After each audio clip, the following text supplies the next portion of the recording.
నాకు అనిపిస్తుంది. ఓకే, ఈరోజు హైదరాబాద్ నగరంలో బీఆర్ఎస్ కాంగ్రెస్ నాయకులు అంటే బీఆర్ఎస్ వర్సెస్ బీఆర్ఎస్ కాంగ్రెస్లో ఉన్నాడా అరికేపూడి గాంధీ అనే విషయంలో కొంత క్లారిటీ అయితే మనకు రావట్లేదు. What ever it may be, ఇద్దరు కూడా బీఆర్ఎస్ పార్టీ ఏదైతే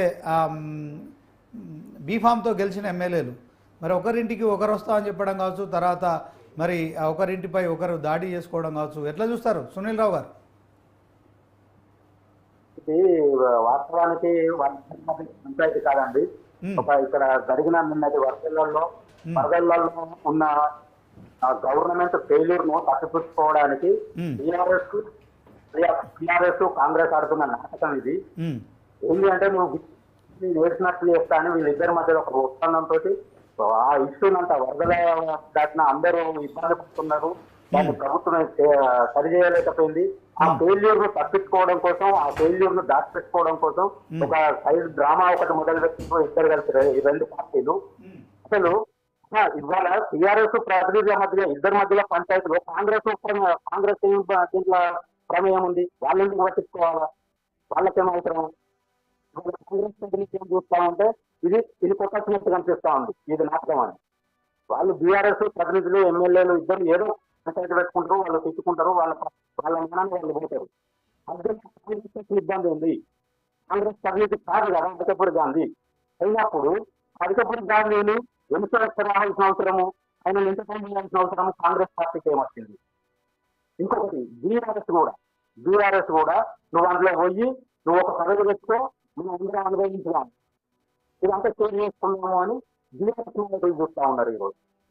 ఎందుకు కాంగ్రెస్ అధికారంలో ఉన్నది కదా, వాళ్ళ మీద కేసు పెట్టాలి కదా. నిన్న కౌశిక్ రెడ్డి మాట్లాడింది తప్పే అయితే కనుక అధికారంలో ఉన్నది కాంగ్రెస్ పార్టీ కదా, కేసు పెట్టాలి కదా, దాడికి పోవడం ఏంటి?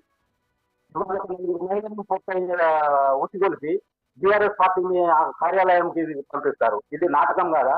ఇక్కడ తిప్పి కొడితే 10 మంది లేరు. కాంగ్రెస్ పార్టీకి ఉన్న సంఖ్య అదేనా మహిళల సంఖ్య? వీళ్ళకేం వీళ్ళ అధికారంలో ఉంది కదా, ఎదుర్కొనాలి, కేసులు పెట్టాలి కదా తప్పులు చేసిన వాళ్ళ మీద. అది కాకుండా ఇస్తాను. ఓకే సునీల్ రావు గారు 1 minute, మీ దగ్గరికి మళ్ళీ వస్తాను. ఇక ప్రశాంత్ ఉన్నారు, ఆయనతో మాట్లాడదాం.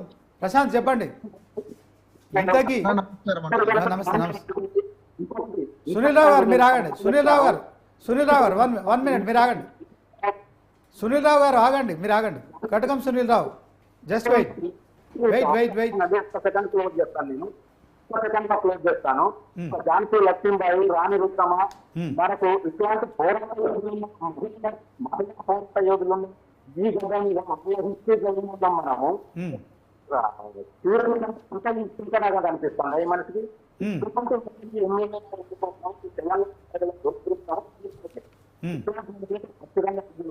ఓకే సునీల్ రావు గారు 1 minute మీరు ఆగండి. సునీల్ రావు గారు ఆగండి.